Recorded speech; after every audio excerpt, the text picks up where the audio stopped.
తాత్కాలికంగా ముగింపు పడినట్టే కనిపిస్తుంది ప్రస్తుతానికి. ఎందుకంటే ఈ కాన్బర్ట్ పొజిషన్ లోకి ఇప్పుడు రెండు దేశాలు కూడా, అంటే ఒక పక్కన అమెరికా, ఒక పక్కన ఇరాన్, రెండు కూడా ఒప్పందం చేసుకోక తప్పని పరిస్థితిలోకి వెళ్ళిపోయినాయి. కాబట్టి ఈ రోజు ఒప్పందానికి రెండు వర్గాలు కూడా ఒప్పుకున్నట్టు కనబడుతోంది. ఇరాన్ పూర్తిగా విధ్వంసం అయిపోయింది. పూర్తిగా ఓ పక్క నుంచి అమెరికా దాడి చేసింది, ఓ పక్క నుంచి ఇజ్రాయెల్ దాడి చేసింది. సో తట్టుకోవడం అనేది ఆ దేశానికి కష్టమైపోయింది. అట్లాంటి పరిస్థితుల్లో ఐఆర్జీసీ కూడా చాలా వరకు, ఐఆర్జీసీ మెయిన్ హెడ్ క్వార్టర్ నే ధ్వంసం చేసేసారు. వాళ్ళ లీడర్ ని మొదటి రోజే చంపేశారు. ఇవన్నీ జరిగినాయి కాబట్టి, మొదటి రోజు చంపేశారు. ఇవన్నీ జరిగినాయి కాబట్టి ఇప్పటిదాకా అసలు ఆ దేశం పోరాటమే చాలా గొప్ప, చాలా గట్టిగా పోరాడినట్టే లెక్క. ఎందుకంటే సూపర్ పవర్ గా పేరున్న అమెరికా తోటి ఇన్ని రోజులు పోరాటం చేయడం చిన్న విషయంగా. సో ఇంతకాలం పోరాడినా కూడా ఈ యుద్ధానికి ఒక ఫలితం వచ్చే పరిస్థితి అక్కడ లేదు. రెండు పక్కల కూడా నష్టమే తప్ప ఫలితం వచ్చేలాగా లేదు. రెండో పక్క అమెరికానేమో పూర్తి స్థాయిలో నష్టపోతుంది, ఆర్థికంగా నష్టపోతుంది. ఎందుకంటే ఉదాహరణకి వీళ్ళు ఒక 100 రూపాయలు పెట్టి ఒక డ్రోన్ ని ఇరాన్ వాళ్ళు పంపించారనుకోండి, దాని మీద కొన్ని వందల కోట్ల రూపాయల విలువైన క్షిపణిని ప్రయోగించాల్సి వస్తుంది అమెరికా. ఆ రకంగా చూస్తే యుద్ధంలో ఏమవుతుందంటే ఒక 100 రూపాయలు ఇరాన్ ఖర్చు పెడితే కొన్ని కోట్ల రూపాయలు అదే దానికోసం అని చెప్పి అమెరికా ఖర్చు పెట్టాల్సిన పరిస్థితి. సో దీనివల్ల ఏమవుతుంది, అమెరికాలో కూడా ఆర్థికంగా చాలా నష్టం జరుగుతోంది. అమెరికన్ కాంగ్రెస్ లో ట్రంప్ మీద వ్యతిరేకత పెరిగిపోయింది. అసలు అయినా కూడా అసలు ఈ యుద్ధానికి అమెరికాకి సంబంధం లేదు. ఇజ్రాయెల్ కి ఇరాన్ కి యుద్ధంలో మధ్యలో అమెరికా వచ్చి జాయిన్ అయింది. అసలు ఇజ్రాయెల్ కోసం మనం ఎందుకు చచ్చిపోవాలి, మన సైనికులు ఎందుకు చచ్చిపోవాలి, మనం ఎందుకు ఆర్థికంగా నష్టపోవాలని చెప్పి అమెరికాలో వ్యతిరేకత వ్యక్తం అవుతుంది. సో వీటన్నిటి దృష్ట్యా కూడా చూస్తే రెండు వర్గాలు కూడా పూర్తి స్థాయిలో ఈ యుద్ధం వల్ల నష్టపోతున్నాయి. కాబట్టి ఏంటంటే ఏదో రకంగా దీనికి ఒక ఎమికబుల్ సొల్యూషన్ తీసుకురావడం కోసం చాలా రోజుల నుంచి ట్రంప్ ప్రయత్నం చేస్తున్నారు. ఇరానే ఒప్పుకోలేదు ఇప్పుడు దాకా. ఇరాన్ ఒప్పుకోకపోయి ఇప్పుడు ఇరాన్ కూడా ఒప్పుకునే పరిస్థితికి వచ్చేసిందంటే ఇంకా పూర్తి స్థాయిలో ఓడరేవులు కానీ లేదంటే వాళ్ళ క్షిపణి వ్యవస్థ కానీ పూర్తిగా దెబ్బతింది అని అర్థం. ఇంకా రాబోయే రోజుల్లో ఇంకా పోరాటం చేస్తే మొత్తం దేశంలో మానవ వనరులను కూడా నష్టపోవాల్సిన పరిస్థితి ఏర్పడుతుంది. కాబట్టి ఆ పరిస్థితి రాకుండా కోసం ఇరాన్ ఈ రోజు ఒప్పందానికి వచ్చింది అనేది మనం అర్థం చేసుకోవచ్చు. శ్రీరామ్ గారు, అదేవిధంగా మరి అమెరికా ఇరాన్ శాంతి ఒప్పందం ప్రభావం ప్రపంచ దేశాలపై ఎలా ఉండబోతుంది అనుకోవచ్చు అంటారు? ఖచ్చితంగా ఇప్పుడు $118 దాకా సుమారుగా వెళ్ళిపోయిన ఆయిల్ ఇవాళ దాకా వచ్చింది $84 వచ్చింది. ఇంకా తగ్గే అవకాశం కూడా ఉంది. సుమారు 80 కన్నా కూడా ఇంకా కిందికి దిగినా కూడా పెద్ద ఆశ్చర్యపోక్కలేదు.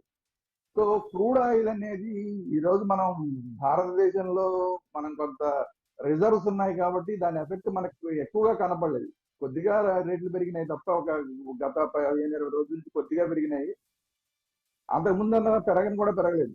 సో మనలాంటి కొన్ని దేశాలు, అతి కొద్ది దేశాలు, ఒక 10 దేశాలు మాక్సిమం ఇలాంటి పరిస్థితులు తట్టుకోగలిగినాయి. కానీ ప్రపంచవ్యాప్తంగా ఉన్న దేశాలన్నీ కూడా దీనివల్ల చాలా నష్టపోయినాయి.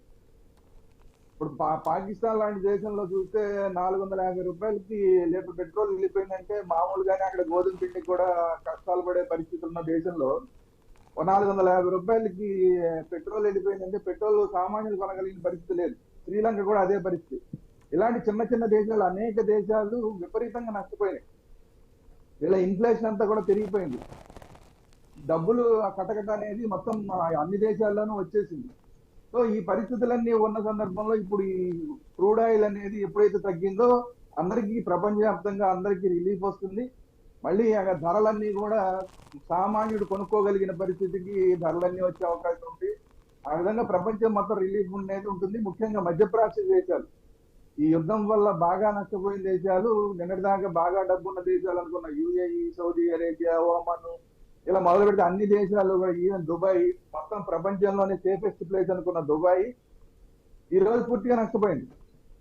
రియల్ ఎస్టేట్ స్వర్గధామం అని చెప్పుకుని దుబాయ్ ఈ రోజు అక్కడ రియల్ ఎస్టేట్ అంతా పూర్తిగా పడిపోయింది. ప్రపంచవ్యాప్తంగా ఉన్న కోటీశ్వరులంతా వచ్చి నిన్నటిదాకా దుబాయ్ లో సెటిల్ అవుదాం అనుకునేవాళ్ళు. ఇవాళ ఆ పరిస్థితి లేదు. దుబాయ్ కూడా సేఫ్ కాదు, ఏ రోజైనా ఎవరైనా బాంబింగ్ చేస్తారు అన్న పరిస్థితి దుబాయ్ వచ్చేసి అక్కడ ఉన్న పరిస్థితులన్నీ విధ్వంసం అయిపోయి అన్ని దేశాలు, ఇలాంటి దేశాలన్నీ కూడా చాలా నాశనం అయిపోయినాయి. ఈ దేశాలన్నీ కూడా మళ్ళీ కోలుకోవాలంటే కనీసం ఒక 15-20 ఏళ్ళు పడుతుంది. సో ఇట్లాంటి పరిస్థితుల్లో యుద్ధం ఆగిపోయిందంటే కనీసం ఇప్పటి నుంచైనా కోలుకునేందుకు మళ్ళీ ప్రయత్నాలు మొదలు పెట్టచ్చు. లేదంటే ఇంకా పూర్తిగా నష్టపోతే దాదాపు ఇంకొక 25-30 ఏళ్ల దాకా కూడా కోలుకోలేని పరిస్థితికి ఈ దేశాలన్నీ వెళ్ళిపోయే ప్రమాదం. సో అందువల్ల ఈ రోజు యుద్ధం ఆగిపోవడం అనేది ప్రపంచవ్యాప్తంగా అన్ని దేశాలు ఖచ్చితంగా హర్షం వ్యక్తం చేస్తాయి. ముఖ్యంగా చైనా లాంటి దేశాలకి పూర్తిగా హర్ముజ్ జలసంధి ద్వారానే ఆయిల్ రావాలి కాబట్టి చైనాకి కూడా ఇది పెద్ద రిలీఫ్. ఎస్, మరి ఇప్పటికైనా ఇక హర్ముజ్ జలసంధిలో నౌకల రాకపోకలు సాఫీగా సాగుతాయి అనుకోవచ్చు అంటారా?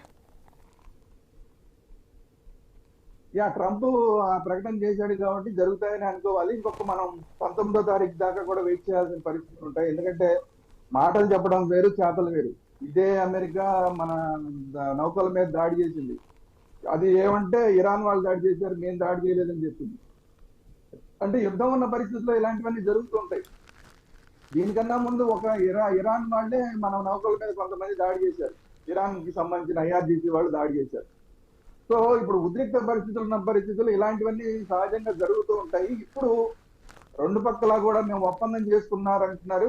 ట్రంప్ పూర్తి స్థాయిలో ఇది మొత్తం ఫ్రీ అయిపోతుంది, హర్ముజ్ జలసంధి ఎవరు డబ్బులు కట్టాల్సిన పరిస్థితి కూడా లేదని. అంటే నిన్నటిదాకా మన ఓడలు వచ్చాయన్నా కూడా కొన్ని బయటకు వచ్చాయని మన దేశం చెప్పినా కూడా అవన్నీ కూడా అక్కడంతా కూడా కప్పం కట్టి వచ్చాం. అంటే టోల్ ట్యాక్స్ లాగా ఇరాన్కి ఎక్స్ట్రా డబ్బులు కట్టి మన ఓడలను బయటికి తెచ్చుకున్నాం. ఇప్పుడు కనుక ఆ పరిస్థితి లేకుండా ఫ్రీ అయిపోతే యుద్ధానికి ముందు ఎలాంటి పరిస్థితి ఉందో మళ్ళీ అలాంటి పరిస్థితులు వస్తే కనుక అన్ని దేశాలకు సంబంధించిన నౌకలు బయటికి రావడానికి అవకాశం ఉంది. ఇప్పటికి కూడా మనలాంటి